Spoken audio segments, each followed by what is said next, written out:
चलिए, इस वक्त हमारे साथ अनिल बालियान हमारे संवाददाता इस वक्त फोनलाइन पर जुड़ गए हैं। अनिल, जुमा खान वाले के सीधे सीधे नाम लेकर लोगों पर शख्सबाद जता रहा है। सीसीटीवी कैमरे में भी तस्वीरें जो है कैद हुई होंगी। पुलिस की कार्रवाई क्या कुछ हुई है या नहीं?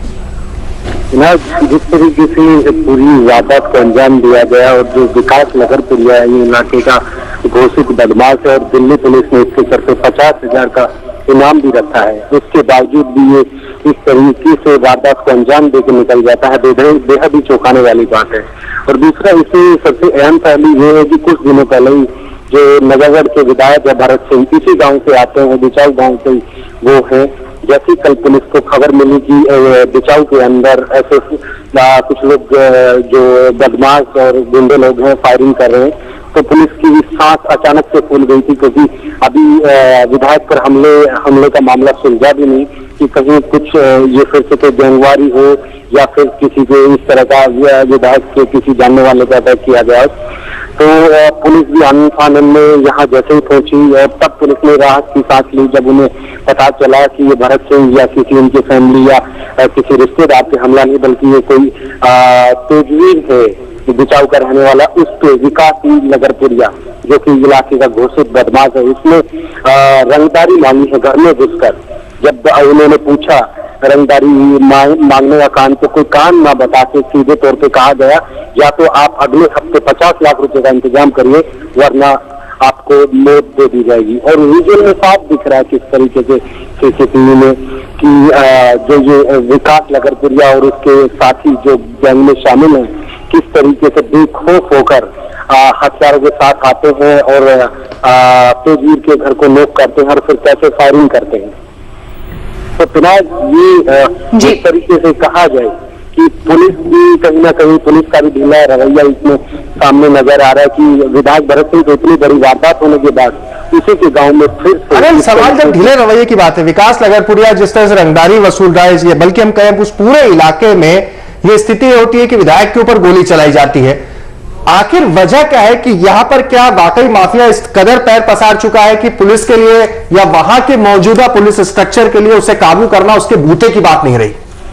नहीं, यहाँ नजरगढ़ इलाके की बात करें तो यहाँ काफी पुरानी हिस्ट्री भी रही है कि यहाँ काफी खून खराबा हो चुका है, आपसी रंजिशों को लेकर और जमीन जायदादों के टुकड़ों को लेकर भी काफी खून खराबा हो चुका है। और अगर फिलहाल की बात करें तो कई छोटे मोटे ऐसे गैंग हैं जो इलाके में लगातार पैर पसारते जा रहे हैं। ये कुछ दिनों पहले अंजाम उसका देखा भी गया है विधायक भरत सिंह पर, जिस तरीके से कातिलाना हमला हुआ, 3 गोली उनको मार दी गई जैसे वो ऑफिस में घुसते तो, लेकिन वो बच निकले। तो कहीं ना कहीं अब पुलिस जो ये गैंग है क्योंकि कई तरह के गैंग यहाँ से ऑपरेट हो रहे हैं और उनका वजूद की बात करें तो चाहे दिल्ली हो, यूपी हो या हरियाणा हो, उसमें चारों तरफ ये गैंग पैर पसार चुके हैं और वारदात को किसी भी तरह की वारदात को अंजाम देने से ये लोग कभी भी नहीं कतराते। जी, आप बने रहिए अनिल हमारे साथ। इस बीच अपने दर्शकों को वो तस्वीरें एक बार फिर से दिखाते हैं किस तरह से सीसीटीवी कैमरे में ये पूरी वारदात जो है वो कैद हुई है, किस तरह से 2 बदमाश आते हैं बेखौफ और तनातन गोलियां, आप देखिए किस तरह से गोलियां बरसाते हुए वो हवा में फायरिंग करते हुए चले जाते हैं। और बताया जा रहा है, घर का मालिक कह रहा है कि उसे बाकायदा धमकी देकर चाहते हैं कि अगर 50 लाख रुपए नहीं मिले भुवनेश तो अगली बार पूरे परिवार को मारेंगे, हवाई फायरिंग नहीं करेंगे। अनिल, जिस घर के मालिक को धमकी दी गई, पुलिस ने वहां पर सुरक्षा प्रोवाइड की है?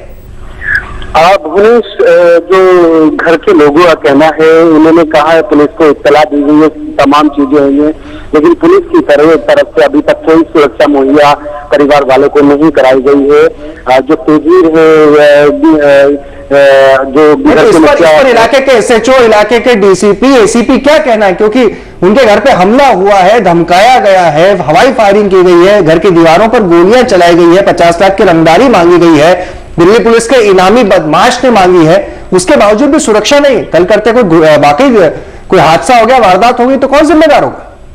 पुलिस का रवैया बिल्कुल इसमें ढीला नजर आ रहा है। अभी तक जिस तरीके से इतना बड़ा हमला फैमिली पे हो जाता है और 50 लाख की खुलेआम रंगदारी बदमाश मांग के चले जाते हैं, फिर भी परिवार को सुरक्षा मुहैया ना कराना कहीं ना कहीं ढील का नतीजा है और परिवार पूरी तरीके से दहशत में है। और जो विजुअलों से साफ हो जाता है कि बिल्कुल ये कोई बनावटी या किसी इस तरह की बात नहीं है। सरेआम फायरिंग है, गोलियां चलाई जा रही है और घर में घुस के रंगदारी मांगी जा रही है।